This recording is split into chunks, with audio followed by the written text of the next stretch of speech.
আসসালামু আলাইকুম। আজকে রাত্রিকালীন ক্লাসে আমরা সিআরপিসির কিছু গুরুত্বপূর্ণ ধারা নিয়ে আলোচনা করব।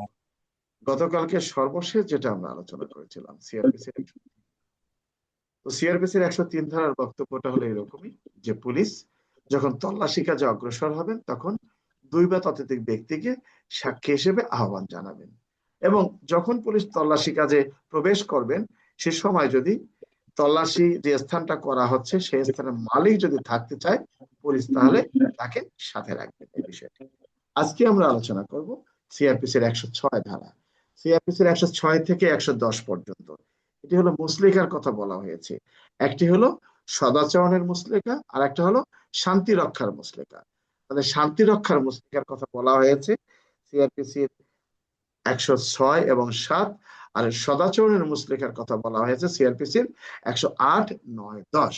তাহলে শান্তি রক্ষার মুসলেকা সিআরপিসির 106, 7 শান্তি রক্ষার মুসলেকা আসলে কি? একজন ব্যক্তি দণ্ডিত হয়েছে, এই দণ্ডিত ব্যক্তির কারণে এলাকার লোকজন যাতে অশান্তি ভোগ না করে বা লোকজন যাতে শান্তিতে বসবাস করতে পারেন, শান্তিতে চলাফেরা করতে পারেন, এই লক্ষ্যে আদালত কি করতে পারেন? এই দণ্ডিত ব্যক্তির কাছ থেকে মুসলেকা নিতে পারেন যে কেন আপনি মুসলেকা সম্পাদন করবেন না, যে আপনি আর আগের মতো কোনো অপরাধ করবেন না। তো সিআরপিসির 106 ধারায় বলেছে যে পেনাল কোডের 8ম অধ্যায়ে বর্ণিত কোনো অপরাধ অথবা আঘাত বা শান্তি ভঙ্গের সম্বলিত কোনো অপরাধ বা উস্কানি দেওয়া বা ভীতি প্রদর্শনের অপরাধে কোনো ব্যক্তি যদি দণ্ডিত হয় সেক্ষেত্রে আদালত তার নিকট থেকে এই 106 ধারা অনুযায়ী শান্তি রক্ষার মুসলেকা গ্রহণ করতে পারেন। আমরা একটু ভাগ করে নিই। বিষয়টা হলো শান্তি রক্ষার মুসলেকা। এই শান্তি রক্ষার মুসলেকার বিষয়টি বলেছে যে শান্তি রক্ষার মুসলেকা এবং সদাচরণের মুসলেকা কোন কোন অপরাধের ক্ষেত্রে আদালত শান্তি রক্ষার মুসলেকা গ্রহণ করতে পারেন। তাহলে সিআরপিসির 106 এবং 107 ধারা অনুযায়ী শান্তি রক্ষার মুসলেকা গ্রহণ করতে পারেন। আর মুসলেকা গ্রহণ করতে পারেন কোন ধারায়? 108, যারা কিনা রাষ্ট্রদ্রোহিতার অপরাধের সাথে জড়িত আছেন তাদের কাছ থেকে। আর 109, যে কিনা ভবঘুরের সন্দেহভাজন তার কাছ থেকে বা যার জীবিকা নির্বাহের কোনো পথ নেই। আর 110 কার কাছে পারেন? যারা অভ্যাসগতভাবে অপরাধী, যারা কিনা চোরাই মাল কেনা বেচা করে, চোরাই মাল জেনেও যে ব্যক্তি কিনা গ্রহণ করে। তাহলে আমরা এখানে যে বিষয়টা দেখছি, তাহলে এই মুসলেখাটাকে দুই ভাগে ভাগ করা হয়েছে। একটা হলো শান্তি রক্ষার মুসলেখা আর একটা হলো সদাচরণের মুসলেখা। আসলে এই প্রশ্নটা অনেক সময় আসে যে শান্তি রক্ষার মুসলেখা বা এবং সদাচরণের মুসলেখার মধ্যে পার্থক্য লিখুন। আবার অনেক সময় প্রশ্ন আসে যে যে অফিসার ইনচার্জ তার থানা এলাকায় চোরাই মাল কেনা বেচা করে মর্মে একজন ব্যক্তিকে গ্রেপ্তার করেছেন, সেই ব্যক্তির বিরুদ্ধে আদালত কি ব্যবস্থা নিতে পারেন? আদালত সেই ব্যক্তির বিরুদ্ধে সিআরপিসির 110 ধারা অনুযায়ী সদাচরণের মুসলেকা নিতে পারেন। আবার ভবঘুরের সন্দেহভাজন, যার জীবিকা নির্বাহের কোনো পথ নেই, অর্থাৎ যে ব্যক্তি কি কাজ করে কেউ বলতে পারে না, টোটো কোম্পানির মতো ঘুরে বেড়ায় আর খায়, যে কিনা নিজের গোপন পরিচয়টা গোপন করে চলাফেরা করে, এর কাছ থেকে আদালত মুসলেকা নিতে পারেন। সাধারণত এখানে এমসিকিউতে আসে এই দণ্ডিত ব্যক্তির কাছে মুসলেকা কতদিনের জন্য নিতে পারেন আদালত? আমার এখানে বিদ্যুৎ চলে গেছে। 3 বছরের জন্য স্যার, 3 বছরের অনধিক। আচ্ছা, 3 বছরের অনধিক।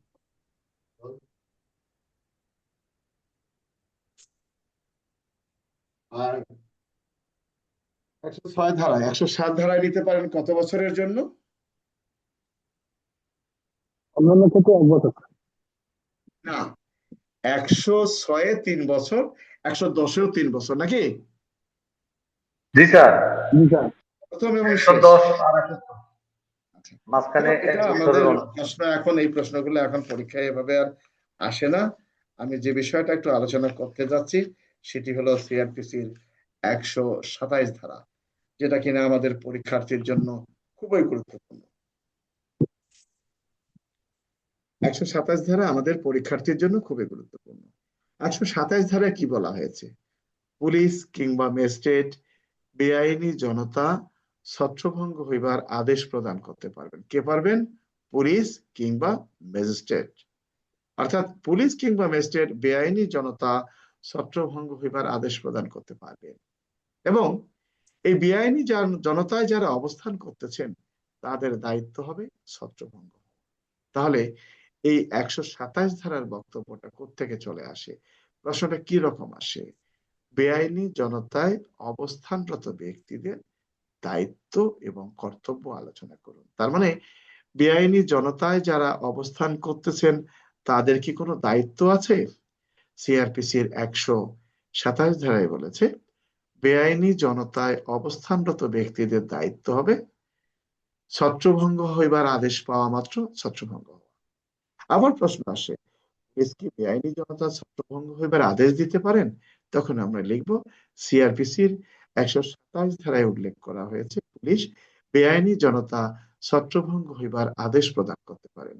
এখানে কিন্তু 128 আসার কোনো সুযোগ নাই। আমার কথা কি তোমরা বুঝতে পারতেছো? জি স্যার। অর্থাৎ যে প্রশ্নটা জিজ্ঞাসা করবে শুধু সেটাই উত্তর দিতে হবে। তাহলে 128 প্রশ্ন কি? 128 প্রশ্ন হলো যে বেআইনি জনতায় অবস্থানরত ব্যক্তিদেরকে পুলিশ কি বিনা পরোয়ানায় গ্রেপ্তার করতে পারেন? 128 ধারায় বিনা পরোয়ানায় গ্রেপ্তার। বেআইনি জনতায় অবস্থানরত ব্যক্তিদের ছত্রভঙ্গ করতে পুলিশ কি শক্তি প্রয়োগ করতে পারেন? সিআরপিসির 128 ধারা অনুযায়ী পুলিশ শক্তি প্রয়োগ করতে পারেন। বেআইনি জনতা ছত্রভঙ্গ করতে কি পুলিশ বেসামরিক ব্যক্তির সাহায্য নিতে পারেন? সিআরপিসির 128 ধারায় বলেছে পুলিশ কি বেসামরিক বেসামরিক বেসামরিক ব্যক্তির লোক সাহায্য নিতে পারেন। এখন পরীক্ষায় প্রশ্ন আসে, বেআইনি জনতা ছত্রভঙ্গ করতে পুলিশ কোন ধরনের ক্ষমতা প্রয়োগ করতে পারেন? বেআইনি জনতা ছত্রভঙ্গ করতে পুলিশ কোন ধরনের ক্ষমতা প্রয়োগ করতে পারেন? আমাদের এ ধরনের প্রশ্ন যখন পরীক্ষায় আসে দেখা যায় যে আমাদের অনেক লোকেরা অনেকগুলো ধারা দিয়ে দেয়। আমরা এতগুলো ধারা দেব না। আমার কথা কি তোমরা বুঝতে পারছো না বোঝো নাই? জি স্যার। বেআইনি জনতা ছত্রভঙ্গ করতে পুলিশ কি কি ব্যবস্থা নিতে পারেন? দেখো, এই বেআইনি জনতা ছত্রভঙ্গ করতে পুলিশ আগ্নেয়াস্ত্র ব্যবহারের পর্যায় পর্যন্ত যাওয়ার কোনো সুযোগ নেই, কারণ সিআরপিসির 128 পুলিশকে যথেষ্ট ক্ষমতা দেয়া আছে। তাহলে আমরা কি লিখবো? আমরা লিখবো সিআরপিসির 127 ধারায় উল্লেখ করা হয়েছে বেআইনি জনতা ছত্রভঙ্গ করতে পুলিশ বেআইনি জনতায় অবস্থানরত ব্যক্তিদেরকে নির্দেশনা দিতে পারেন বা ছত্রভঙ্গ হইবার আদেশ দিতে পারেন। এরপরে সিআরপিসির 128 ধারায় বলেছে সিআরপিসির 127 ধারা ব্যবহার করার পরেও যদি বেআইনি জনতা ছত্রভঙ্গ না হয় তাহলে পুলিশ কি করতে পারবেন? প্রয়োজনে বেসামরিক পুরুষ ব্যক্তির সাহায্য নিতে পারবেন। এরপরে শক্তি কি প্রয়োগ বলেছে? করতে পারবেন, বিনা পরোয়ানায় গ্রেফতার করতে শক্তি প্রয়োগ পারবেন। করতে পারবেন, বিনা পরোয়ানায় গ্রেফতার করতে পারবেন। এখন আমরা এখানে একেবারে গুলি চালাইয়া মারা টারা করে আমরা হাসপাতালে মর্গে পাঠালাম, এটা কি আমাদের ঠিক হবে? কি না স্যার। আমার প্রশ্নে কি বলা আছে যে বেআইনি জনতা ছত্রভঙ্গ করতে পুলিশ কখন আগ্নেয়াস্ত্র ব্যবহার করতে পারেন? আমার প্রশ্নে কি বলা আছে যে পুলিশ বেআইনি জনতা ছত্রভঙ্গ না হইবার আদেশ দেওয়ার পরেও যদি ছত্রভঙ্গ না হয় সেক্ষেত্রে পুলিশ কি করতে পারেন? তাও তো 28 ধারা। তাহলে কি, যদি কখনো প্রশ্ন আসে বেআইনি জনতা ছত্রভঙ্গ করতে আগ্নেয়াস্ত্র ব্যবহার করা যায় কি, তখন আসবে পিআরবি 153। আমার কথা কি তোমরা বুঝতে পারছো না বোঝো নাই? জি স্যার। জি স্যার। আবার পরীক্ষায় প্রশ্ন আসে, কি প্রশ্ন আসে পরীক্ষায়? পরীক্ষায় প্রশ্ন আসে যে পুলিশ কখন আগ্নেয়াস্ত্র ব্যবহার করতে পারেন? তাহলে মনে করতে হবে 100, 103, 46-3 এবং 127 বা 28, এই যে বিষয়গুলো। আবার এখানে প্রশ্ন আসে, আমাদের ভুল হয়ে যায় যে একটা আইনি সমাবেশ কখন বেআইনি সমাবেশে পরিণত হয়, একটা আইনি সমাবেশ কখন বেআইনি সমাবেশে পরিণত হয়। এই যে আইনি সমাবেশ বেআইনি সমাবেশে পরিণত হয়, এই প্রশ্নের ধারা হলো শুধুমাত্র কি প্যানাল কোডের 141 141, অথচ আমরা এখানে সিআরপিসির 127, 28, 14 গোষ্ঠী দিয়ে দেই। আমার কথা কি তোমরা বুঝতে পারছো? জি স্যার। কি তোমাদের কি ভুল হবে এখানে, আরিফ বা স্যার নাজমুল? ওই লাস্টের ধারাটা আরেকবার বলেন স্যার, যেটা কোনটা ভাই? এই যে যেটা মানে আইনি সমাবেশ বেআইনি সমাবেশে শোনো, হবে যেটা, এটা পরীক্ষায় কত? প্রশ্ন আসে, ভালো করে বোঝো। একটা আইনি সমাবেশ কখন বেআইনি সমাবেশে পরিণত হয়, বা যে সমাবেশটি আইনি ছিল তা কি বেআইনি হতে পারে, বা একটা বৈধ সমাবেশ কখন অবৈধ সমাবেশে পরিণত হয়, এর ধারা শুধুমাত্র প্যানাল কোডের 141। স্যার বিভিন্ন গাইডে দেখবা 50টা ধারা দিয়ে দিছে, আমরা ধারা দেওয়ার সুযোগ নাই। আমার কথা ক্লিয়ার বিল্লাল হোসেন? জি স্যার, এখন বেশি দিব না স্যার। আমরা সঠিক ধারা দেব। আর কেউ যদি চ্যালেঞ্জ করে, কেউ তো চ্যালেঞ্জ করে না। মনে করে এখন যদি কেউ চ্যালেঞ্জ করে চট্টগ্রামে, তাহলে আমার যাওয়া আসার গাড়ি ভাড়া, এসি গাড়ি ভাড়া দিলে আমি গিয়ে তারে বলে আসলাম, আর ভাত তো তুমি খাওয়ালা, তাই না বিল্লাল?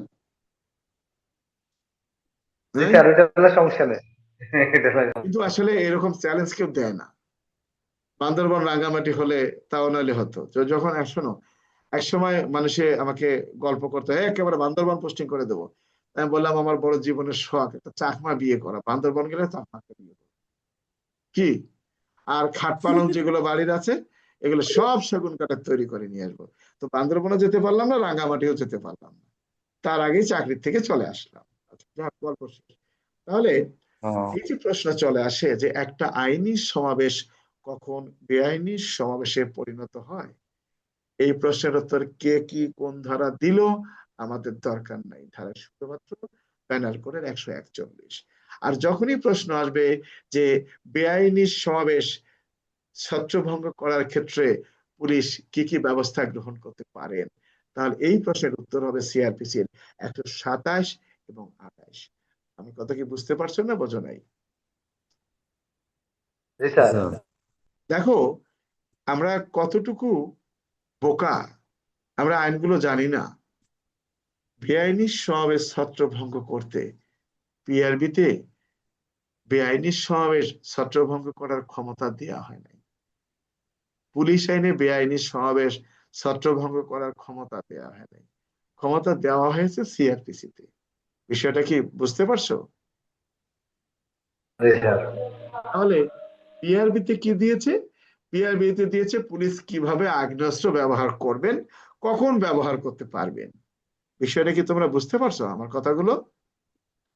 জি স্যার। জি স্যার কে এসআই আরিফ, জি স্যার বুঝতে পারছি স্যার, সিনিয়র কিন্তু ম্যান, আমাদের ভুলগুলো বর্তমানে তো কোথায় আমরা সবাই কি? খালি স্যার, বর্তমানে তো যত মানে দেখি অনেকে তো ধারা লিখতেই থাকে, মানে যত শোনো, রিলেটিভ তুমি তো ধারাগুলো মাস্টার্স মানে। করা মানুষ, তুমি তো ডাইরেক্ট সাব ইন্সপেক্টর মাস্টার্স করা মানুষ।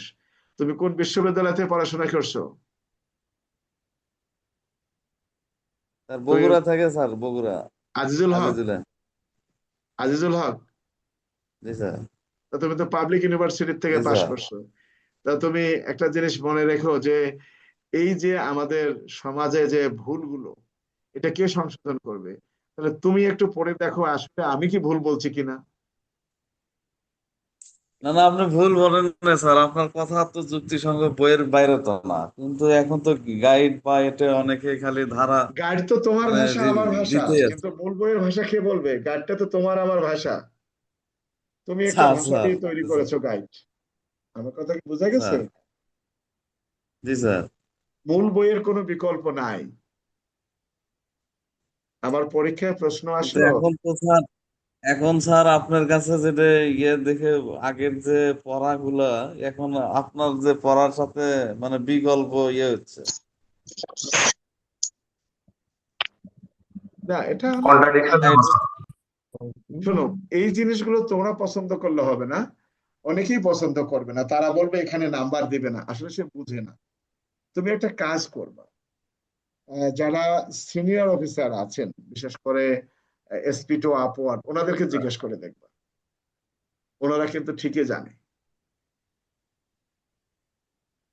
কারণ, স্যার কিংবা একজন আইনজীবীকে বলবা যে পুলিশকে বেআইনি আনলফুল অ্যাসেম্বলি ডিসপাস করার জন্য পুলিশকে কোন আইনে ক্ষমতা দেওয়া হয়েছে? কথাটা কি বুঝতে পারছো? জি স্যার। আচ্ছা, তাহলে আমাদের কি ভুল হবে?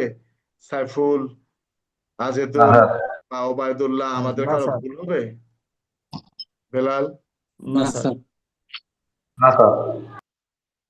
পরীক্ষার খাতায় আসলে শর্ট লিখবা না, এই কথাগুলো সুন্দর করে সাজিয়ে গুছিয়ে লিখবা, দেখবা যে ইনশাআল্লাহ নাম্বার পেয়ে গেছো। তাহলে আমরা বেআইনি জনতার বিষয়টা পড়লাম। আমরা 129 ধারায় চলে আসি। দেখো, বেআইনি জনতা ছত্রভঙ্গ করতে পুলিশ কি কি ব্যবস্থা নিতে পারে।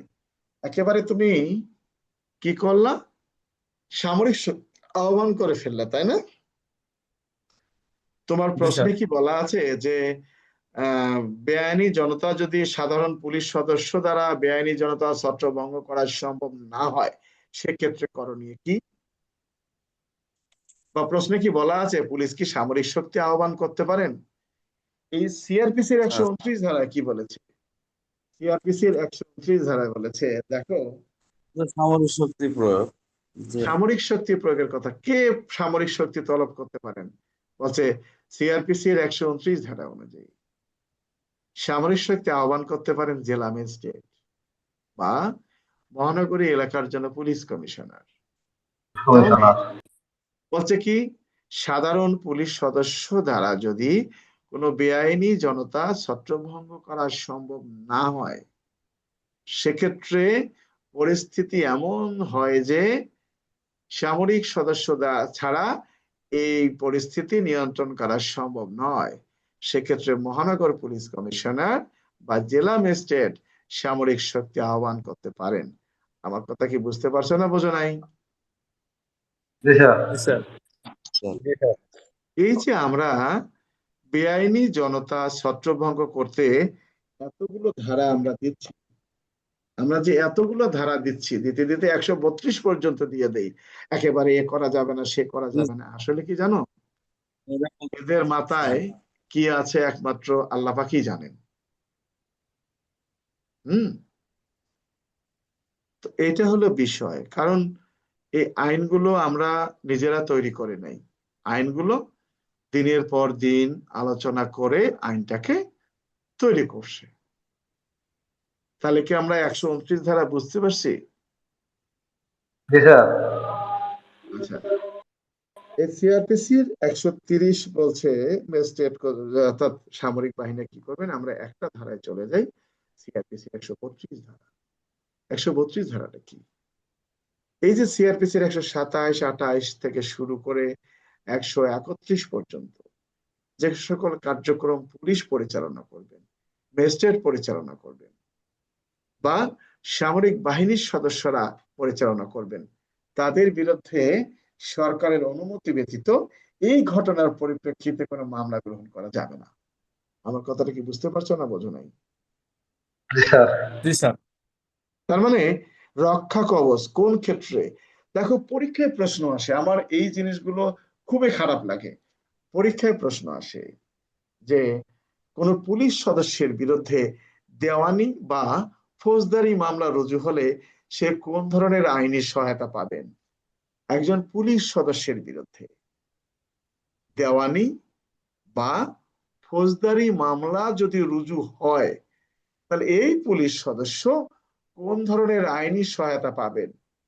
এই প্রশ্নের উল্লেখ করা হয়েছে শুধুমাত্র মনে নয় স্যার। বিআরবি 99 বিধিতে। 99 জি স্যার, পিআরবি অথচ 99। এখানেও 8-9টা পিআরবি দিয়ে রেখে দিছে, আবার সেখানে সিআরপিসি 132ও দিয়ে দিছে। সিআরপিসি 132 শুধুমাত্র ফৌজদারি মামলার ক্ষেত্রে,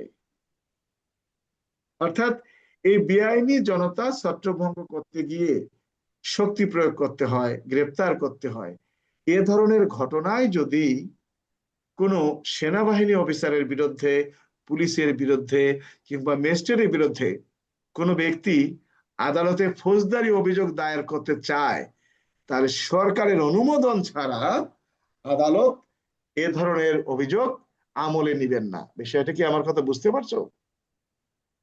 কি? জি স্যার। জি স্যার। জি স্যার। এই যে বিষয়গুলো, এই এই বিষয়গুলো আসলে আমরা অনেক সময় জানি না বলেই আমাদের এই সমস্যাটা। কি আরিফ, আমার কথা কি বুঝতে পারছো তোমরা? বুঝতে পারছি স্যার, কিন্তু এটা মানে কয়জন মানে না তো, খালি পুলিশের বিরুদ্ধে পালে হয় কিছু, তো আগে পুলিশের অ্যাকশন। বিরুদ্ধে শোনো, এখানে অনেকগুলো বিষয় বলা আছে, তুমি যে কথা এখন বললা, তোমার আইনটা তোমাকে বুঝতে হবে। দেখো, একজন পুলিশ অফিসার দেহ রক্ষার প্রয়োজনে আগ্নেয়াস্ত্র ব্যবহার করতে পারেন। কখন পারেন? যখন কিনা এই পুলিশ অফিসারের জীবনের গুরুতর আঘাত বা মৃত্যুর হুমকি আসে, বা সম্পত্তি ধ্বংসের সম্মুখীন হয়। এখন এই যে পুলিশ গুলি করেছে, জনসাধারণ পুলিশকে দূর থেকে ইট পাটকেল মারতেছে, আর পুলিশ তাতেই মনে করলো যে আমার জীবনটা শেষ হয়ে যাবে। কি না স্যার, তুমি কি গুলি করতে পারো? না না স্যার, স্যার। পুলিশ বুঝা যায়। কখন গুলি করে একজন লোককে মারতে পারে? পেনাল কোডের 100 ধারায় বলা হয়েছে, 103 ধারায় বলা হয়েছে। তা তোমার কাছ থেকে মোটামুটি 500 গজ দূরে দুটো লোক বা 5,000 লোক তোমাকে ইটপাটকেল নিক্ষেপ করে তোমার দিকে অগ্রসর হচ্ছে, তাদের হাতে কোনো গুলি নাই, কোনো কামান নাই, কোনো বন্দুক নাই, কোনো বোম নাই, আর ইটপাটকেল নিক্ষেপ করছে দেখে তুমি কি গুলি করে মেরে ফেলতে পারবা? কি স্যার, না স্যার। পুলিশ গুলি করার সময় কোথায় গুলি করবে? বুকে গুলি করবে, সামনের দিকে গুলি করবে। না। তাহলে না পুলিশ প্রমাণ করতে পারবে যে আমাকে যখন আক্রমণ করেছিল, একজন ব্যক্তি যখন আক্রমণ করে, সে তো তোমার সামনাসামনি আক্রমণ করবে, তাই না? জি স্যার। তা তুমি গুলি করে পিছনে মারছো, কেমনে হলো? এখন ওটা তো হয় ওইভাবে কিন্তু তো আর ইয়ে হয় না। শোনো, একটা জিনিস মনে রাখবা, কখনোই দোষ দিলে হবে না, আমাদেরও অনেক দোষ আছে। অন্যকে না, দোষ দিলে সঠিক হবে স্যার। না, আমাদের অনেক দোষ আছে। আমি আশুলিয়া থানায় কখনো যাইনি। কিছুদিন আগে প্রথম একটু আশুলিয়া থানায় গেলাম। তো তখন কথা প্রসঙ্গে আমি অফিসার ইনচার্জ সাহেবের সাথে কথা বলে বললাম যে, ভাই, আপনারা তো আসলে রিটায়ার্ড মানুষদেরকে কখনো আমন্ত্রণ জানান না। আসলে আপনি যেখানে আছেন, আপনার নাম তো আমাদের এখানে নাই। তার রমজান মাস, তার দুদিন পরেই বড় রকমের একটা ইফতার ছিল। আমার সামনে ইফতারের বাবুর্চি ঠিক করা হলো। কই, আমাকে তো বললো না যে আপনি দাওয়াত থাকলো, আমি কিন্তু আসবো না ওখানে, আমি কিন্তু যেতামও না, কারণ বাসাতে অনেক দূর, যাতায়াতের সমস্যা না। আমি আমাদের অতিরিক্ত আইজিপি অনেক ছাত্রদেরকে বলছি যে আমাদেরকে তো আপনারা দাওয়াত দেন না, আপনারা তো এই অবসরপ্রাপ্ত কর্মকর্তাদের সাথে কি দায় দায়িত্ব, আপনারা এটা করেন না। তাহলে সাংবাদিক সাহেবরা যখন থানায় যাচ্ছেন, দেখো, একজন থানার অফিসার ইনচার্জ তিনি যখন যোগদান করেন, যোগদান করার পর তিনি সাংবাদিকের সাথে আর সাক্ষাৎ করেন। তিনি হুম। আগের যুগে মুক্তিযোদ্ধার সন্তান মুক্তিযোদ্ধাদের সাথে করতো আওয়ামী লীগের আমলে, যাতে সুবিধা নেওয়া যায়।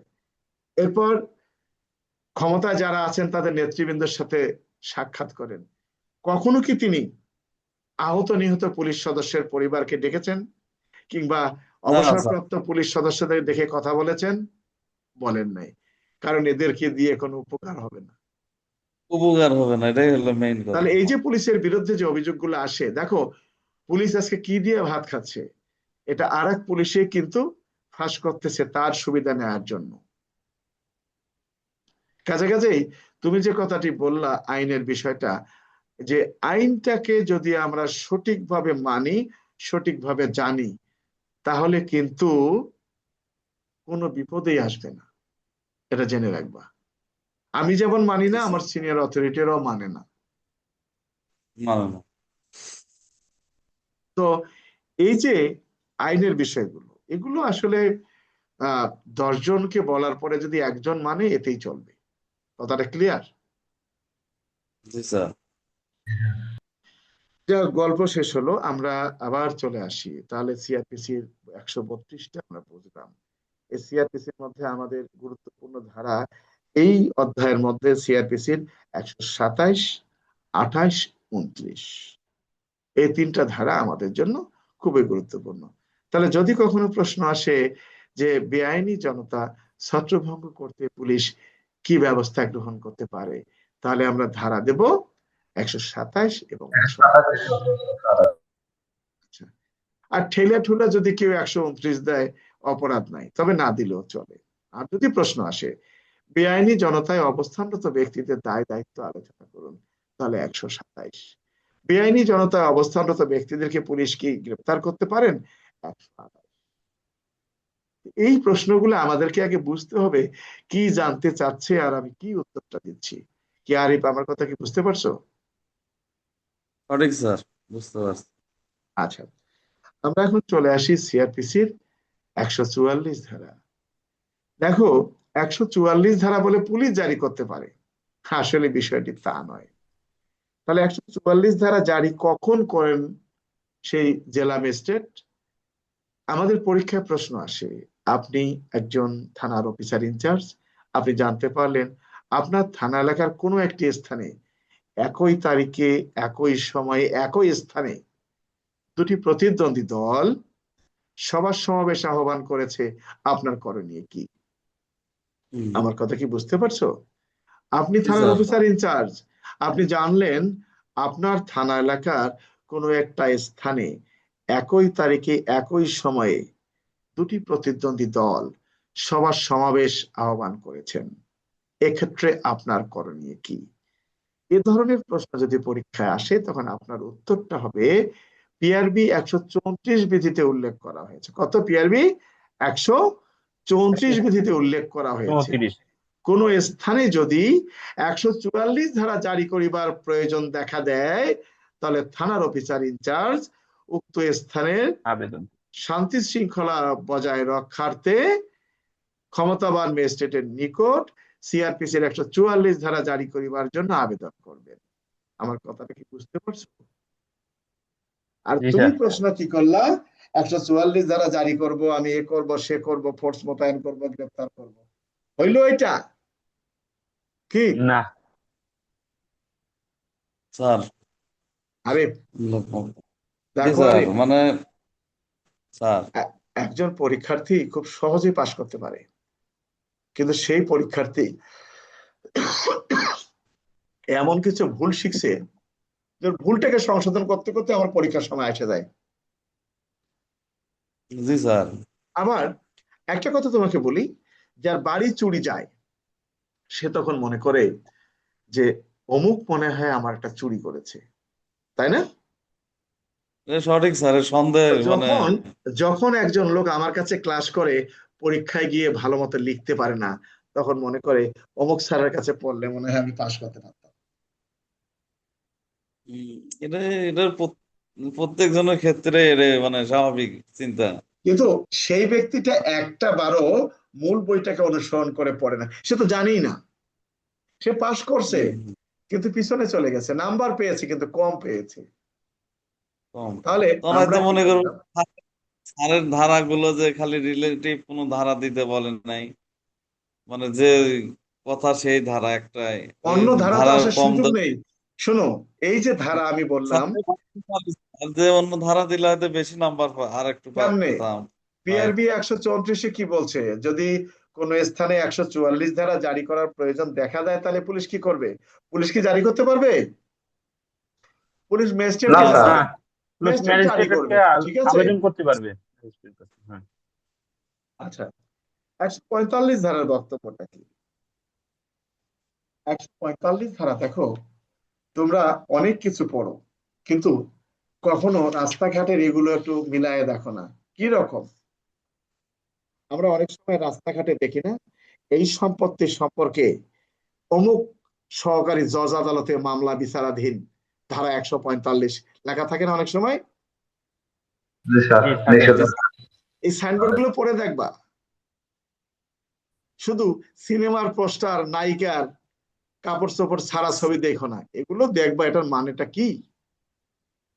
তাহলে এই 145 ধারার প্রশ্নটা কিরকম হতে পারে? 145 ধারার প্রশ্নটা হলো এরকম যে কোন স্থানে স্থাবর সম্পত্তি নিয়ে শান্তিভঙ্গের আশঙ্কা দেখা দিলে ম্যাজিস্ট্রেট কি ব্যবস্থা নিতে পারে? কথাটা কি বুঝতে পারছো? ম্যাজিস্ট্রেট এটা তো পুলিশের ব্যবস্থা মানে না, ম্যাজিস্ট্রেটের সরজমিনে ব্যবস্থা। পুলিশ তো 154 সরজমিনে পেনাল কোড, পিআরবি 252 দিবেন, কিন্তু আমরা তো পুলিশেরটা জানতে চাই নাই, আমরা চেয়েছি কারটা? আমরা ম্যাজিস্ট্রেটটা ম্যাজিস্ট্রেটেরটা। তাহলে এই যে শান্তিভঙ্গের আশঙ্কা দেখা দিলে স্থাবর সম্পত্তি নিয়ে ম্যাজিস্ট্রেট কি ব্যবস্থা নিতে পারেন? ম্যাজিস্ট্রেট উক্ত স্থানের শান্তি শৃঙ্খলা বজায় রক্ষার্থে এবং জমির দখল সংক্রান্তে সিআরপিসির 145 ধারা অনুযায়ী স্থায়ী নিষেধাজ্ঞা জারি করতে পারেন। কি পারেন না? জি স্যার। অবশ্যই স্যার। তাহলে 145 ধারা কাগজ পুলিশ কিভাবে জারি করে? পরীক্ষার প্রশ্ন আসছে, আপনি থানার একজন অফিসার ইনচার্জ, আপনি জানতে পারলেন আপনার থানা এলাকার কোন একটি স্থানে স্থাবর সম্পত্তি বা সীমানা নিয়ে শান্তিভঙ্গের আশঙ্কা রয়েছে, আপনার করণীয় কি? তা আপনি কি করবেন? শান্তিভঙ্গের আশঙ্কা থাকলে আপনি পেনাল কোডের 154 ধারা, পিআরবি 252 বিধি অনুযায়ী সতর্কীকরণ নোটিশ ইস্যু করবেন। 145 তো আপনার নয়, আপনি কি আদালতকে লিখতে পারেন যে আদালত আপনি 145 ধারা জারি করেন?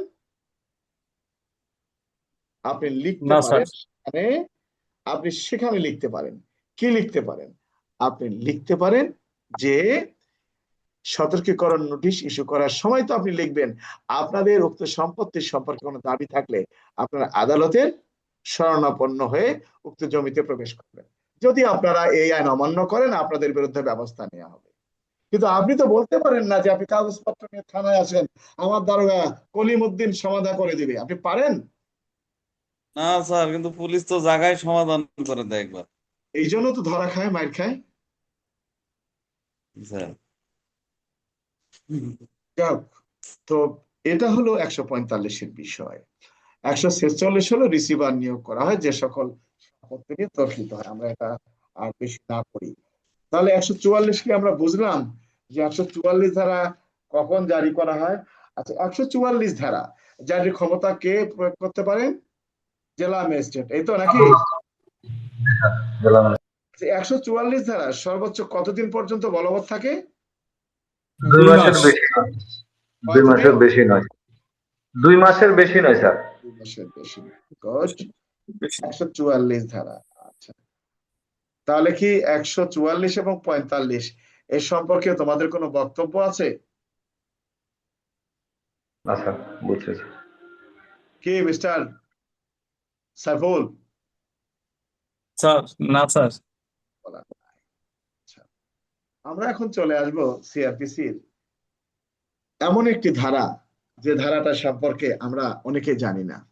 এই যে আজকে রাতের মধ্যে বৃষ্টি, গরম, মশার কামড় খেয়ে আমাদের পুলিশ সদস্যগণ ডিউটি করতেছেন, কি জন্য? যাতে অপরাধ সংগঠিত না হয়। একটা অধ্যায় আছে, এটি কি? নিবারণমূলক ব্যবস্থা। পরীক্ষার প্রশ্ন আসছে, পুলিশের নিবারণমূলক ব্যবস্থাগুলো কি কি? পুলিশের নিবারণমূলক ব্যবস্থাগুলো কি কি? এই পুলিশের নিবারণমূলক ব্যবস্থাগুলো হলো সিআরপিসির 149 থেকে 153। আমার কথা কি বুঝতে পারছো? অর্থাৎ জি স্যার। দেখো, এই প্রশ্নটা চলে আসে আমলযোগ্য অপরাধ নিবারণ কল্পে। আমলযোগ্য অপরাধ নিবারণ কল্পে পুলিশের করণীয় কি, বা পুলিশের প্রতিরোধমূলক ব্যবস্থাগুলো কি কি? দেখো, আমি কি বলবো তোমাদেরকে, প্রশ্নকর্তা প্রশ্নে ভুল লেখেন, লেখছে পুলিশ আইন অনুযায়ী পুলিশের নিবারণমূলক ব্যবস্থাগুলো উল্লেখ করুন। পুলিশ আইন অনুযায়ী পুলিশের নিবারণমূলক কোনো ব্যবস্থা নাই। এটা কি তোমরা জানো? আমার কথা তোমরা কেউ বিশ্বাস করবা না, সবাই মনে করবা স্যার ভুল বলতেছে। কারণ কি জানো? নিবারণ কাকে বলে? কোনো অপরাধ সংগঠিত হয়ে গেলে আসামি গ্রেপ্তারের নাম কি নিবারণ করা? না না স্যার, এটা না স্যার। পূর্ববর্তী অবস্থা। অপরাধ পূর্ববর্তী। সংগঠিত হইবার আগে কি ব্যবস্থা গ্রহণ করলে অপরাধ সংগঠিত হইবে না তাকে বলে কি? আরে সংগঠিত হওয়ার পূর্বে যে ব্যবস্থা গ্রহণ করা হয় সেটাই নিবারণমূলক ব্যবস্থা। নিবারণমূলক ব্যবস্থা কাকে বলে? নিবারণ, প্রতিরোধ, নিবর্তন কাকে বলে? ওই তো অপরাধ মানে সংগঠিত পূর্বে যেটা ব্যবস্থা করে। তাহলে পুলিশ আইনের 34 ধারায় কি বলা আছে? অপরাধ করলে পুলিশ বিনা পরোয়ানায় গ্রেপ্তার করতে পারেন, না না করলে গ্রেপ্তার করতে পারেন? অপরাধ করার পরে। অপরাধ করলে গ্রেপ্তার করতে করলে। তাহলে ওটা কিভাবে পুলিশের নিবারণমূলক ব্যবস্থা পুলিশ আইনের আলোকে এগুলো ধারা হয়? কি জি তার স্যার। এত এত বিজ্ঞান ভিত্তিক স্যার গবেষণায় তো যাই নাই, এখন স্যার ক্লিয়ার হইতেছে স্যার। না আমরা না না, দিয়ে এগুলো যাই হবে। প্রশ্নকর্তা ভুল প্রশ্ন লেখে। ওই যে গাইড থেকে প্রশ্ন নেয়, আলসিয়া কিছু অফিসার আছে না, কিছু আলস্য অফিসার, প্রশ্ন নিলে তাহলে ছেড়ে ওইটা দিলাম। আমরা অ্যান্সার কি দিব স্যার, যে পুলিশ আইনের পুলিশ আইনে নিবারণমূলক কোনো ব্যবস্থা নাই, এই কোনো জায়গায় অ্যান্সার স্যার। ব্যবস্থা নাই তো। এখন তুমি কোন ধারা দিবা? অন্যরা তো 34 34-এর ক দিয়ে দিল 23 ধারার মধ্যে। 23-এ কি বলা আছে? জি স্যার। 23-এ বলা হয়েছে পুলিশ আমলযোগ্য অপরাধ নিবারণ কল্পে সর্বাত্মক ব্যবস্থা নেবে। অর্থাৎ আমলযোগ্য অপরাধ নিবারণ করাই হচ্ছে পুলিশের দায়িত্ব এবং কর্তব্য। নিবারণ করা দায়িত্ব, কিন্তু নিবারণমূলক ব্যবস্থা কি? কাউকে বিনা পরোয়ানায় গ্রেপ্তার করে কি অপরাধ নিবারণ করা যায়? সুযোগ নেই তো। নিবারণ কাকে বলে? আগে আমাকে বুঝতে হবে নিবারণ কাকে বলে, প্রতিরোধ কাকে বলে, পূর্ববর্তী ব্যবস্থা কাকে বলে। যে ব্যবস্থা গ্রহণ করলে অপরাধ সংগঠিত হওয়ার আগে যে ব্যবস্থা গ্রহণ করলে অপরাধটা হবে না, সেটাই তো, তাই না? যাক, যে জি উত্তর স্যার। জি দেয় স্যার। দিক। আমরা চলে আসি এই 13তম অধ্যায়, পুলিশের নিবারণমূলক ব্যবস্থা। তারা রাস্তায় আজকে পুলিশ ডিউটি করতেছেন বৃষ্টিতে ভিজে, এই 149 থেকে 153, যাতে কিনা অপরাধটি সংগঠিত না হয়। সিআরপিসির 149 ধারায় কি বলা হয়েছে? আমলযোগ্য অপরাধ নিবারণ কল্পে পুলিশ প্রয়োজনীয় ব্যবস্থা গ্রহণ করতে পারবেন। অর্থাৎ আমলযোগ্য অপরাধ যাতে সংগঠিত না হয়, এই জন্য পুলিশ সব ধরনের ব্যবস্থা গ্রহণ করতে পারবেন, সিআরপিসির 149 ধারায় উল্লেখ করা হয়েছে। তাহলে 150 ধারায় কি বলা হয়েছে দেখো। এই যে 150, কথা নাই বাচ্চা নেই, ঊর্ধ্বতন অফিসারকে জানাবো 150, একেবারে ভোকাস। মানে অপরাধ। সিআরপিসির সিআরপিসির 150টা কি? অপরাধ সংগঠিত হইবার আগে আমি অফিসারকে জানাবো, সেটা 150। কিন্তু অপরাধ সংগঠিত হয়ে গেছে, যে আপনি একজন সাব ইন্সপেক্টর, ডাকাতি হয়ে গেছে, আপনার করণীয় কি? কয় অফিসারকে জানাবো, ওসি সাহেবকে জানাবো, 150 120, দুটোই ভুয়া, পিআর দিয়ে 120। দুটোই ভুয়া। তাহলে সিআরপিসির 150 কি? অপরাধ, আপনি একজন পুলিশ অফিসার, আপনি জানতে পারলেন কোন ব্যক্তিরা আপনার থানা এলাকায় অপরাধ সংঘটিত করিবার উদ্দেশ্যে মতলব আঁকছে, ফন্দি ফিকে রাখছে, বা কি বলা পরামর্শ করতেছে, চলা বলা পরামর্শ পরামর্শ করতেছে। করছে। এখনো অপরাধ করে নাই, করার জন্য পরামর্শ করতেছে, বুদ্ধি করতেছে। আপনি একজন অফিসার, আপনি জানতে পারলেন, তাহলে আপনার করণীয় কি? আপনি জানেন না রাতের বেলা এই অমুক, আপনি ওই জায়গায় জানতো 5-6টা ছেলে ঘোরাফেরা করতেছে, আপনি সেখানে গেলেন, গিয়ে বলেন না যা ছিল সব পালাই গেছে, এটা 150। আবার আপনি বলেন না এই অমুক থানা, আমার বাসার পাশে কয়েকজন লোক কেন জানি ঘোরাফেরা করতেছে, একটু দেখেন তো, এটা 150। তার মানে কি? বা আমরা অনেক সময় বলি না, এই তোমরা কার এখান থেকে সরো, এটা 150। তার মানে কি? কি বলা হয়েছে?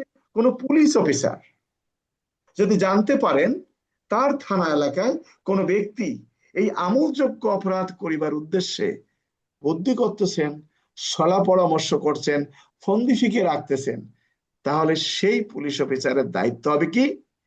তিনি যার আওতায়, তাকে বিষয়টা জানাবেন, অথবা ওই অঞ্চলটা যার থানা এলাকায়, তাকে তিনি জানাবেন। এটাই তো উল্লেখ করা আছে নাকি? কি? জি আরে, স্যার। স্যার জি স্যার। তাহলে তোমরা কেমনে এটা বললা অপরাধ সংগঠিত হয়ে গেছে 150 ধারা অনুযায়ী জানাবো? হায় রে আমার আইন।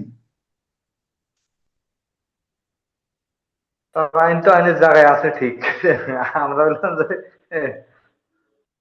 এরপরে আমরা চলে আসি সিআরপিসির 151 ধারা। সিআরপিসির 151 ধারার বক্তব্যটা কি? একজন পুলিশ অফিসার, একজন পুলিশ অফিসার যদি জানতে পারেন কোন ব্যক্তিরা আমলযোগ্য অপরাধ করিবার উদ্দেশ্যে সলা পরামর্শ করতেছেন, কুবুদ্ধি করতেছেন, ফন্দি ফিকে রাখতেছেন, তাদেরকে যদি কোনোভাবেই প্রতিহত করা না যায়, তাহলে এই ব্যক্তিদেরকে পুলিশ অফিসার সিআরপিসির 151 ধারা অনুযায়ী বিনা পরোয়ানায় গ্রেপ্তার করতে পারবেন। আবার এই প্রশ্ন আসে যে আমলযোগ্য অপরাধ নিবারণ কল্পে পুলিশ কখন একজন ব্যক্তিকে বিনা পরোয়ানায় গ্রেপ্তার করতে পারেন? সিআরপিসির 151 ধারা। 151। আমার কথা কি বুঝতে পারছো তোমরা? জি স্যার। জি স্যার।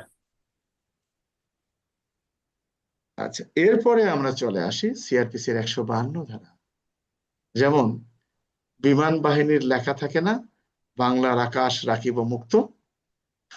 পুলিশ আকাশ বাতাস জি না, স্যার। সব জায়গায় পুলিশ বিপদ মুক্ত রাখে। অর্থাৎ সিআরপিসির 152 ধারায় বলেছে যে কোনো পুলিশ অফিসার যদি জানতে পারেন কোনো ব্যক্তিরা কোন সরকারি স্থাপনা, কোন চিহ্ন বা নৌপথে কোন বয়া বা সংকেত ধ্বংস করার ষড়যন্ত্র করতেছেন, মতলব আঁকতেছেন, তাহলে পুলিশ অফিসার তাদেরকেও প্রতিহত করতে পারবেন। দেখো না, লঞ্চে যাওয়ার সময় খুঁটি গাড়া থাকে, হারিকেন বাঁধা থাকে, লাইট জ্বালানো থাকে, আবার হাতে এইভাবে লড়ে, দেখো না, বাঁশ লড়ে, জি স্যার। বয়া। জি স্যার, এটি নৌ পুলিশ কাটছি স্যার, জানি স্যার। 152, এটা এটা দেখিনি বয়া। স্যার। 152। এরপরে আমরা চলে আসি সিআরপিসির 153 ধারা।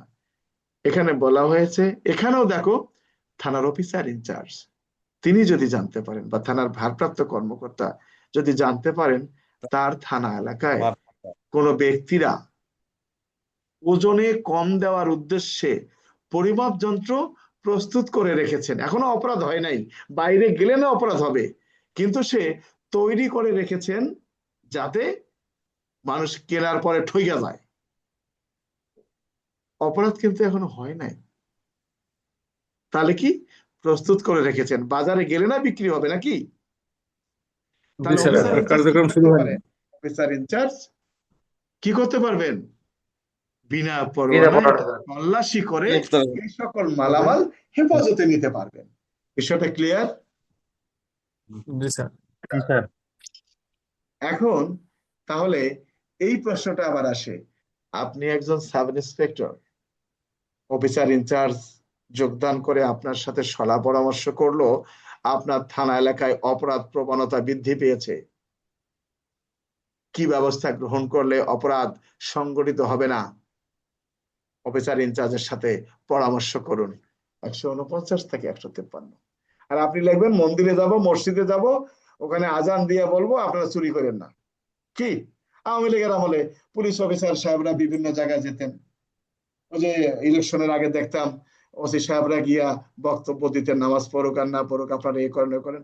আইনে তো এটা বলে নাই, আইন যাহা বলেছে আপনি তা করেন, সন্ত্রাসীকে যথাযথ গ্রেপ্তারের চেষ্টা করেন, তাকে সাক্ষ্য প্রমাণের ভিত্তিতে সাজা প্রদানের ব্যবস্থা করেন, তা তো করবেন না। একটু ঘুরেই বাসায় গিয়ে ঘুমায় পড়বেন, তা তো হবে না। আইনের বাইরে করা যাবে না, ওটাতে যাবে না। তো আপনি বাস্তবে যেটা দেখবেন আর আইনে দেখবেন দুটো আলাদা। আপনি বাস্তবে যেটা করছেন করছেন, কিন্তু আইনের বাইরে আপনি না। অর্থাৎ অফিসার ইনচার্জ আপনার সাথে পরামর্শ করলেন, আপনার থানা এলাকায় অপরাধ বৃদ্ধি পেয়েছে, কি ব্যবস্থা গ্রহণ করলে অপরাধ সংগঠিত হইবে না। তাহলে এই 149 থেকে 153 যদি আমরা কার্যকরী ব্যবস্থা নেই, তাহলে তার অপরাধ হচ্ছে না। কি আরিফ, বোঝা গেছে কথাটা? স্যার বুঝে গেছে স্যার। এখন এখানে আর একটা প্রশ্ন এভাবে আসে, তো এখানে আর একটা স্যার। প্রশ্ন আসে, আমলযোগ্য অপরাধ নিবারণ কল্পে থানার ইন্সপেক্টরের সাথে অফিসার ইনচার্জের কাজের পার্থক্য। দেখো আমরা কতটুকু বোকা, আমি এই জন্য রাগ করি যে আইনগুলো মানুষ জানতে চায় না। আপনার ছাত্র অনেকগুলো চলে যায়, তোরাও চলে যা, দরকার নাই উল্টা পাল্টা ছাত্র। কি লেখছে, আমলযোগ্য অপরাধ নিবারণ কল্পে থানার ইন্সপেক্টরের সাথে অফিসার ইনচার্জের কাজের পার্থক্য। দেখে কি জানো, অফিসার ইনচার্জ মামলা রেকর্ড করতে পারে, ইন্সপেক্টর পারে না। অফিসার ইনচার্জ এ করতে পারে, ও পারে না। এটা কি? আরে আমলযোগ্য অপরাধ নিবারণের অধ্যায়টা কোথায়? 13তম অধ্যায়। আচ্ছা, এখনই প্রমাণ নিয়ে এই নাও। প্রশ্ন একবার আসছিল। হ্যাঁ, এটা প্রতিবারে আসে ভাই, 2 বছর পর পরে আসে। জি স্যার। আমলযোগ্য অপরাধ নিবারণ কল্পে থানার ইন্সপেক্টরের সাথে অফিসার ইনচার্জের কাজের পার্থক্য। তোমরা দেখো তো, সিআরপিসির 149, চোখে সবাই বই চোখে দাও, সবাই বই দেখো। 149-এ বলছে কোন পুলিশ অফিসার, 150-এ বলছে কোন পুলিশ অফিসার, 151-তে বলছে কোন পুলিশ অফিসার, 152-তে বলছে কোন পুলিশ অফিসার, 153 গিয়ে বলছে থানার ভারপ্রাপ্ত কর্মকর্তা। তার মানে এই ইন্সপেক্টর সিআরপিসির 149 থেকে 152 পর্যন্ত ব্যবহার করতে পারবেন, 153 ব্যবহার করতে পারবেন না। আর 153 থেকে 149 পর্যন্ত ব্যবহার করতে পারবেন থানার অফিসার ইনচার্জ। তাহলে কাজের পার্থক্য কোথায়? 153 ধারা ইন্সপেক্টর ব্যবহার করতে পারবেন না যদি কিনা অফিসার ইনচার্জ না হন। তাহলে অফিসার ইনচার্জ 5টাই পারবেন, কিন্তু ইন্সপেক্টর। তার পার্থক্য কোনটা? 153 ধারা। কি আরিফ, আমার কথা বোঝা গেছে? স্যার এটা 55 কি সাপোর্ট করে নাকি স্যার? কোনোদিনও 55 না। এটাও তো 55 হবে কেন? অফিসার সুযোগ নাই। 55-তে বলেছে 55 অফিসার ইনচার্জ নিজে গ্রেফতার করতে পারেন। ভৌগোলিক ওটা তো সন্দেহভাজন ব্যক্তিকে আমলযোগ্য তো অপরাধ না। তোমাকে কি বললাম তাহলে এতক্ষণ? জি স্যার। আমলযোগ্য অপরাধ নিবারণ, এই আমলযোগ্য অপরাধ নিবারণের অধ্যায়টা তোমরা বোঝো না। সিআরপিসি জি, জি, 149 থেকে 153, এই অধ্যায়টার জন্ম হয়েছে আমলযোগ্য অপরাধ নিবারণের ধারা, পুলিশের নিবারণমূলক ব্যবস্থা। এই যে দেখো আমার জি বই স্যার। আছে, শুধুমাত্র এই যে দেখো বলা আছে পুলিশের নিবারণমূলক ব্যবস্থা, অধ্যায় নাম্বার 13। জি স্যার। আবার অনেক বইয়ে বলা আছে আমলযোগ্য অপরাধ নিবারণ কল্পে পুলিশি ব্যবস্থা। তাহলে তোমরা কেন বোঝো না? প্রশ্ন আসছে আমলযোগ্য অপরাধ নিবারণ কল্পে পুলিশের করণীয় কি? 155 তো সিআরপিসির 155 ধারা তো আমলযোগ্য অপরাধ নিবারণ না। সন্দেহভাজন না ব্যক্তি, স্যার। সন্দেহভাজন ব্যক্তি অপরাধ করতে পারে, ঘুরে আছে, ঢুকে আছে, এগুলা চোরাই মাল কেনাবেচা করতে পারে, চোরাই মাল কেনাবেচা করে জানা আছে, কিন্তু চোরাই মাল তো পাই নাই। কথাটা ক্লিয়ার? জি স্যার। জি স্যার। শোনো, এখন মনে করো যারা গাইড লেখছে, ওদের গাইড বিক্রি হয় অনেকগুলো, আমার গাইড বিক্রি হয় কম, এই জন্য আমি চাই না। উচিত কথা কেউ পছন্দ করে না, বুঝলি? যাক, তাহলে এই পুলিশের নিবারণমূলক ব্যবস্থা সম্পর্কে আমরা আলোচনা করলাম। এখানে পিআরবি তুমি কি দিলা এটা কিচ্ছু যায় আসে না, কিন্তু সিআরপিসির 149 থেকে মানে 153 দিলা কিনা? থাকা লাগবে। জি হ্যাঁ স্যার। হ্যাঁ, আরে মূল ধারাটায় মানে থাকলে যথেষ্ট। মূল ধারা ছাড়া না, কথাটা তো এই ধারায়, ওটা তো ফাও, তুমি জানোই না ওখানে কি আছে। জি স্যার, জি স্যার। ওটাই বলতেছি স্যার, যে শোনো, মূলটা মানে কার্যবিধি। আমরা ওই পুলিশ বিনা পরোয়ানায় গ্রেপ্তার। প্রশ্ন আসছে জনসাধারণ কি অপর জনসাধারণকে বিনা পরোয়ানায় গ্রেপ্তার করতে পারে? সেখানেও আমরা পিআরপি 316 দিয়ে রাখছি। আমাদের পিআরপি অনুযায়ী কাউকে ওই যে গ্রেপ্তারের ক্ষমতা গ্রেপ্তারের পুলিশকে সাথে দেওয়া হয়েছে স্যার, কি? স্যার পিআরপি অনুযায়ী কাউকে গ্রেপ্তার করা যায়? না স্যার, না স্যার। অনুসরণ করা আর কি। অনুসরণ করো না, ওখানে বলছে যে এই সকল ধারায় বিনা পরোয়ানায় গ্রেপ্তার করা যায়, কিন্তু ওকে দিয়ে যায় না। কি মিস্টার সাজ্জাদ হোসেন? তাহলে পার্থক্যটা আমরা মানে যদি লেখি আর কি, যখন বুঝছি স্যার। ইন্সপেক্টর এমনকি অফিসার ইনচার্জের মধ্যে পার্থক্য, তাহলে আমরা কি সংক্ষেপে ওইভাবে লিখবো যে শুধু একজন 153 লেখবা, অফিসার ইনচার্জ সিআরপিসির 149 থেকে 153 ধারা ব্যবহার করতে পারেন, কিন্তু থানার ইন্সপেক্টর পারেন না। অর্থাৎ থানার ইন্সপেক্টর তিনি কোন স্থানে ওজনে কম দেওয়ার উদ্দেশ্যে পরিমাপ যন্ত্র প্রস্তুত করে রেখেছে, সেই স্থান তল্লাশি করতে পারেন না, কিন্তু অফিসার ইনচার্জ সিআরপিসির 149 থেকে 153 পর্যন্ত সবগুলো ধারা প্রয়োগ করতে পারেন। বিষয়টি ক্লিয়ার? জি স্যার। জি স্যার। এই পাগলগুলো নিয়ে পারা যায় না। প্রশ্ন পরীক্ষায় আসে যে ঢাকা জেলার পুলিশ সুপারের সাথে পুলিশ কমিশনার, ডিএমপি পুলিশ কমিশনারের কাজের পার্থক্য আলোচনা করুন।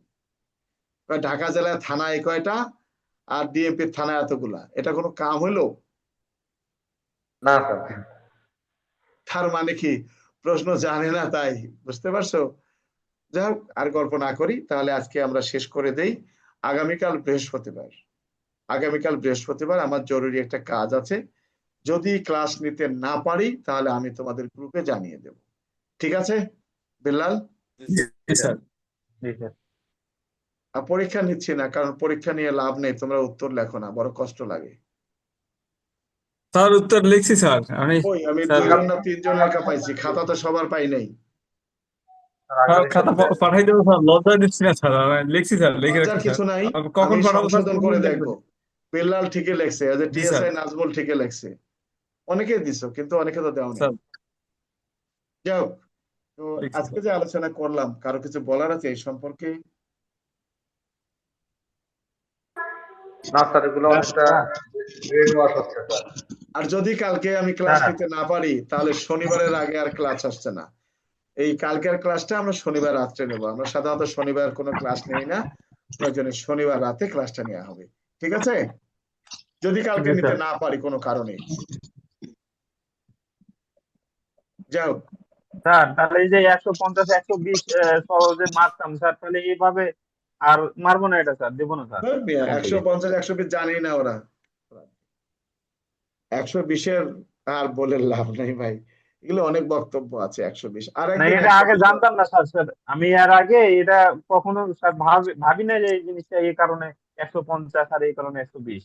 এখন তো দেওয়ার কোনো প্রশ্নই ওঠে না স্যার। শোনো, অতিরিক্ত গাইড লেখক, বুঝছো, গাইড লেখক অতিরিক্ত, সেজন্য এই অবস্থাটা হয়। তো যাই হোক, কারো কিছু বলার থাকলে তোমরা বলতে পারো। শর্টকাট কিছু বলবা? না স্যার। না স্যার, কিছু বলবো না স্যার। ঠিক তো আছে স্যার। সবাই ভালো থাকো, ধন্যবাদ আসসালামু আচ্ছা। সবাইকে। জি স্যার। আর আসসালামু যদি আমি ক্লাস নিতে না পারি আমি তোমাদেরকে জানাবো। ভালো থাকো সবাই, ধন্যবাদ। আলাইকুম। আসসালামু আলাইকুম।